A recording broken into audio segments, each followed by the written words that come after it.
A few weeks ago, we were discussing someone to invite to speak this evening.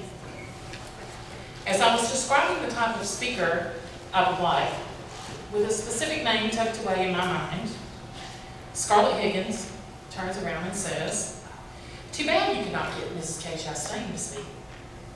I explained that she was the person I was thinking of. I would like to say great minds think alike, but if you were fortunate to know Mrs. Chastain, you will understand why she was chosen. Mrs. Chastain was more than a teacher. She was a friend, an encourager, and someone her students knew they could depend on. Back in 2019, during Teacher Appreciation Week, she made a post on social media asking students to reply and let her know how they were doing and what they were doing. There were over 241 comments on the post. One that really resonated with me was this: "High school was not an easy time for me, but you told me you loved me every day and taught me so many important things about life, even when I didn't listen very well. You gave me tools to become better in life. I know I would be a different person than I am today without your guidance. You are an absolute gem of a teacher." This evening, now separated from the classroom for several years, but always a teacher at heart, I'm honored to present our guest speaker and my aunt, Mrs. Kaye Chastain.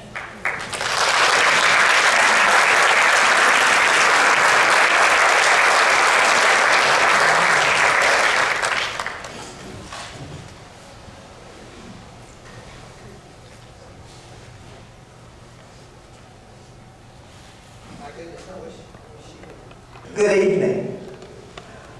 Yes? Yes, I had a good time. The food was good, wasn't it? It's just a joy for me to be here tonight. I see a few familiar faces and some that I knew a long time ago, and some I didn't know until they told me again what their names were. That's terrible. But I'm just glad to be here with you tonight as Teacher of the Year. And I'll just begin, I suppose, and let her rip. In the course of my 26 years in the classroom, I have probably attended no fewer than 100 of these events. Sometimes as a participant, other times as just an attendee. And if all that chicken has taught me nothing else, it's taught me that speakers and speeches generally fall into one of 4 5-minute segments, categories. The first 5 minutes, the audience sits quietly, like you are now, and listens attentively. The next 5 minutes are somewhat less enjoyable. Audience members start to become restless and begin to pull out their cell phones. I see you, I know you are. In the third 5 minutes, people begin to shift in their seats and yawn and sigh audibly. The fourth and final 5 minutes brings with it the feeling that if this speaker doesn't sit down and be quiet, the audience members are going to storm. I think I lost my, did I lose my sound? Oh, all right. Audience members are going to storm the podium, grab the speaker and the one who invited her and slap them both. Right. Let me assure you that I don't want to fall into any of the latter 2 categories tonight, so I'll get to it. When I asked Destiny, my niece, y'all know her as Miss Show, when I asked her what topic she wanted me to speak on this evening, she said she wanted me to focus on the influence of teachers in the lives of their students. I initially thought this would be an easy task, because I have very strong feelings about that. But easy, no, it wasn't. After I began thinking about what to say, I found myself recounting my experiences, my memories of the classroom, my ideas and opinions. But then I realized there's really no other way for me to do this except that way. So I hope you will indulge me for just a few minutes, and I will take you on a brief journey down memory lane. First, let me say that I come from a long line of educators. Several of my aunts and uncles were teachers. Some went on to be principal, administrator. My Uncle Charlie Bryant taught at UGA. And even my dad taught for a little while, going to and from school each day on his motorcycle. My dad was cool before cool was even cool. Most of you know me as an English teacher and department chair at Pickens High School. But few of you are aware that my first year as a teacher was spent not at Pickens High, but at a middle school, while my husband Jerry was finishing up his studies at Georgia Tech, Tate. So here I was, an 8th grade English teacher at Park Street Middle School in Marietta, Georgia. Never mind that the school was in one of the worst neighborhoods in Cobb County. And more than once, the sounds of gunfire in the neighborhood sent both students and teachers scurrying to the gym in lockdown. It was at Park Street School that I came under the direction of Dr. Woody Woodruff, a down-to-earth, no-nonsense principal who, during pre-planning, called all his first-year teachers together to give them some words of wisdom about the boys and girls we were about to teach. Dr. Woodruff's voice, I hear him in my head, almost as if he had just said those words yesterday. And he said, most of the children you are about to teach come from homes where children are neither valued nor respected. They come from family situations that are completely foreign to you. Most of the time, one or both parents is absent from the home, and a grandparent or an aunt or uncle, sometimes even an older sibling, is in charge of the household. These children are all too familiar with neglect, rejection, and abuse. They will respond to harsh discipline from you in one of two ways. Either by withdrawing from both you and the situation, thereby making it impossible for you to teach them, or by rebelling against you and becoming even more of a problem in your classroom. There is, however, one way, and one way only, to reach them, and that is to simply love them. It won't always be easy. It won't always be fun. Many days you will want to quit. Many days you will feel like a complete failure. But I can promise you this. You can find it in your heart to love these children. No matter how many more years you may spend in the classroom after this one, you will never find boys and girls who will be more grateful, more cooperative, or more devoted to you than they. Love them. Treat them with respect. Give them something they've never had before. Treat them with kindness. That's all it takes. As the school days went by during that first year, I found Woody's words to be true. It was a challenging, eye-opening year. Many days I wanted to quit. Many days it wasn't fun. Sometimes at the end of the day, when the kids were gone and my classroom was silent, I put my head down on my desk and cried. But I didn't quit. I didn't give up. And as the days turned into months, I kept finding more and more reasons to love these ragtag children. Children who wore the same clothes all week. Children who were made to sleep under the porch. Children who wore long sleeves to hide bruises. Children who never had enough to eat. And as my first year as a teacher drew to a close, I arrived at school one morning, found my students and surprisingly, even some parents, waiting to greet me with a goodbye breakfast and a room full of balloons.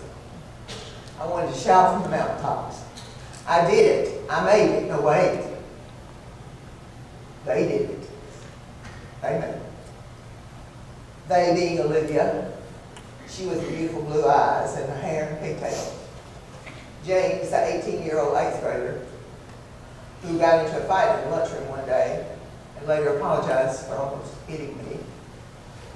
Ricky, the one and only child who came from what I would loosely refer to as a more typical home. He who brightened my days with his shy smile and sweet disposition. And finally, freckle-faced Patty, who on the Saturday after school dismissed for the summer, lost her life when she and friends were playing in a storm culvert and the black backed up water broke loose and swept her away. You may be wondering if I kept in touch with those students from Park Street. Sadly, I did not. I only know that for a time, I made a difference in their lives. I tried to influence them positively and to help them succeed. I tried to show them that they would be more successful with a good education. I showed them a different kind of life and assured them that it was possible for them to live it. Fast forward 13 years. I find myself back in the classroom. Only this time I'm teaching at my old alma mater, Pickens High School. But things are vastly different. This time I would be teaching high schoolers. And it didn't take me long to realize that the strategies I used with those 8th graders at Park Street had little to no effect on my 11th graders. The high school boys were big and often defiant. And the girls, oh my goodness, the girls could be so sullen and rude. And just as I did at Park Street Middle School so many years before, I took to heart the words of a principal long absent from my life. I just tried to love them. Even when they were most unlovable, and they often were, I still loved them. And before long, that patience and perseverance began to pay off. The senior class one year asked me to be their speaker at graduation. By the time I retired, I had spoken at graduation 5 times, the maximum. I received the dedication in the yearbook. Students began sending me notes of thanks. I became Pickens County's star teacher and Pickens County's Teacher of the Year. At graduation, I spoke at graduation 5 different times.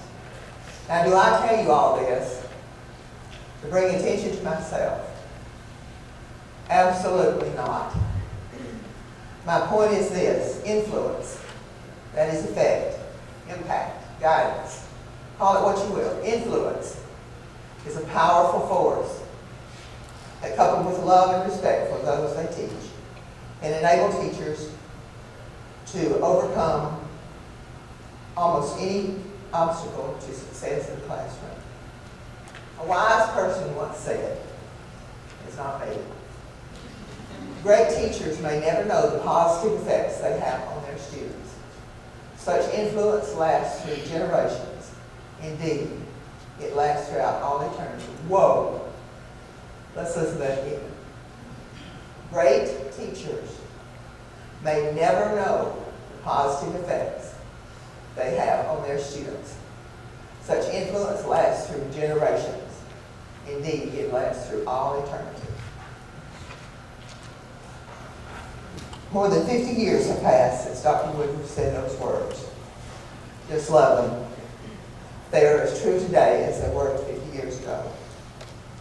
Treat them with kindness and understanding. And while I have your attention, I must say that patience, kindness, understanding, and respect are rare commodities these days. People are in a hurry, preoccupied, and stressed. But that first year as a Park Street teacher laid the foundation for my lifetime attitude toward this.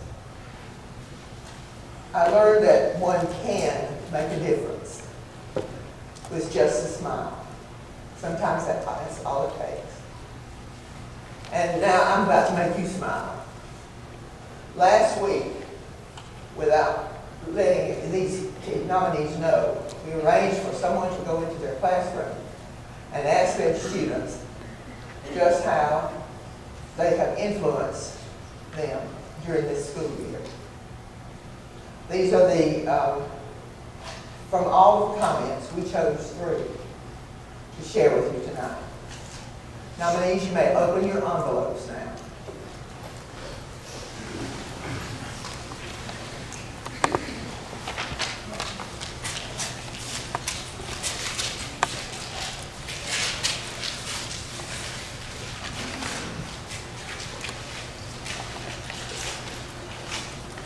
Now, after you compose yourself, I'd like for each one of you to share with the audience what your students have said.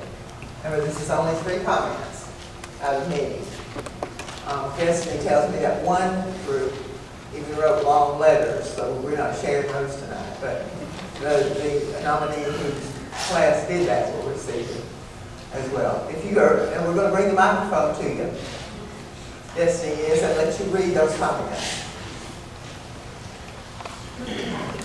Who wants to go first?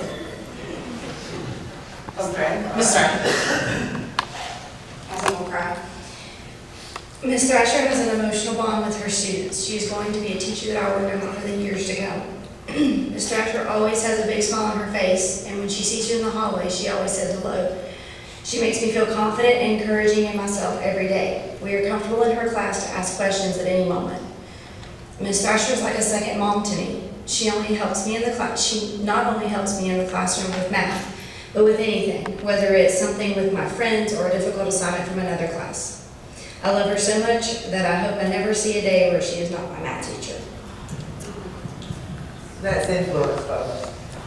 All right, who's next?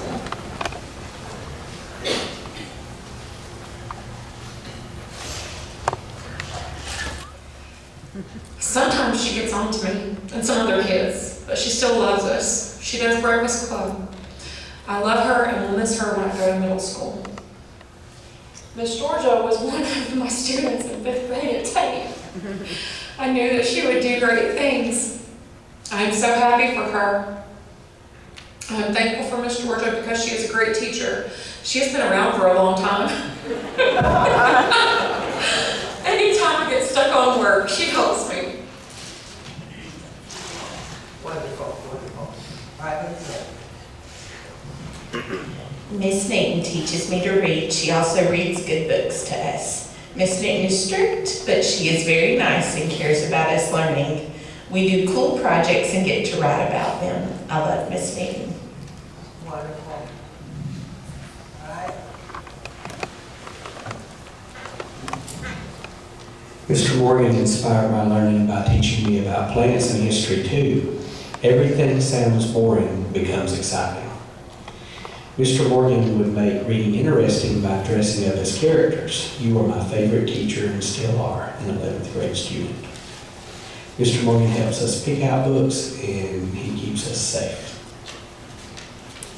Wonderful.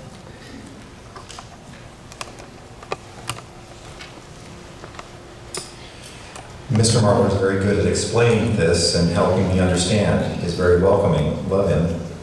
Mr. Marler is very calming and approachable. I look forward to his class each day. It has been a long time since I've had a teacher who is respectful like Mr. Marler. He has enjoyable lessons.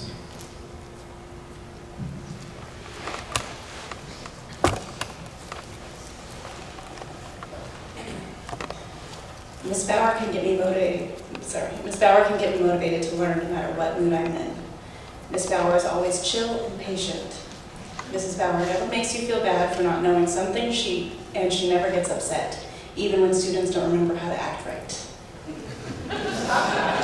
How to act right. All right, is that it? Wonderful, wonderful comments. And I'm anxious for you to get the rest of them. We just chose 3 for you to share tonight, but children will be very honest with you. And honestly, these teachers tonight are just the best of the best. You have found ways to reach the unreachable, to inspire the uninspired, and to teach the unteachable. And always with love, and always with respect. Thank you.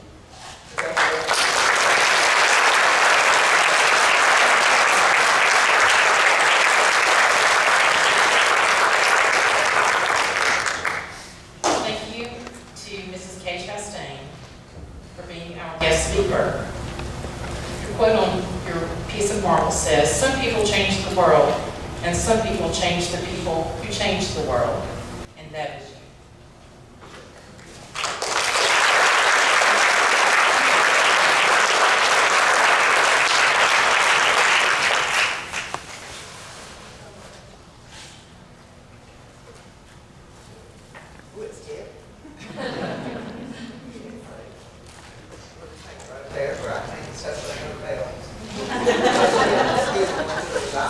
Get out of the way.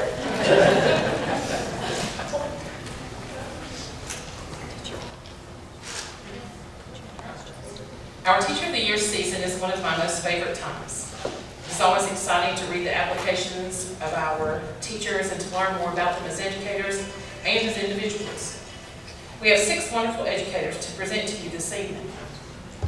When I call your name, teachers, if you will come to the front will stand here, along with your principal. And when you finish, I will tell you that you have gifts and engraved items over here in a gift bag. So please make sure that you take those things with you at the end of the evening. Harmony Elementary School has selected Mr. Joe Morgan as their Teacher of the Year. He is joined by his principal, Mrs. Marler Kelly.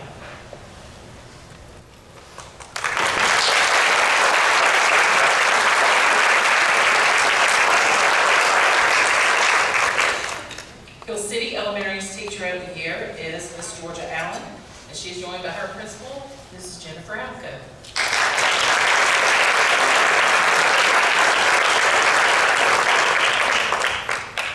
Tate Elementary School's Teacher of the Year is Miss Krista Newton, and she is joined by her principal, Mrs. Stephanie Hall.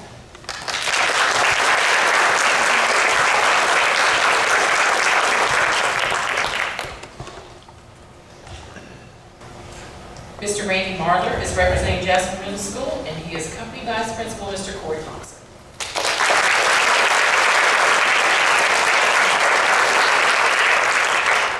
Mrs. Amanda Thrasher is Pickens Junior High's Teacher of the Year, and she is joined by her principal, Dr. Chad Flatt.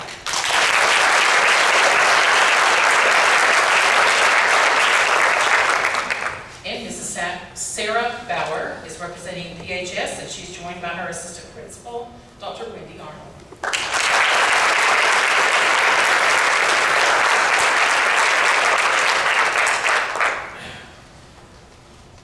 Let's give all of these teachers a round of applause.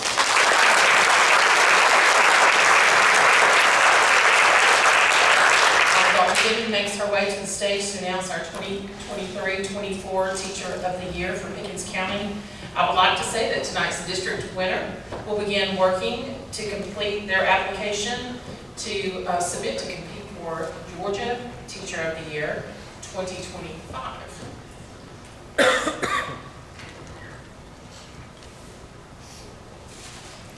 Congratulations to all of you. I know there's tons and tons of hard work right here. Everyone is definitely a winner, but the district winner for this year, Mr. Joe Morgan.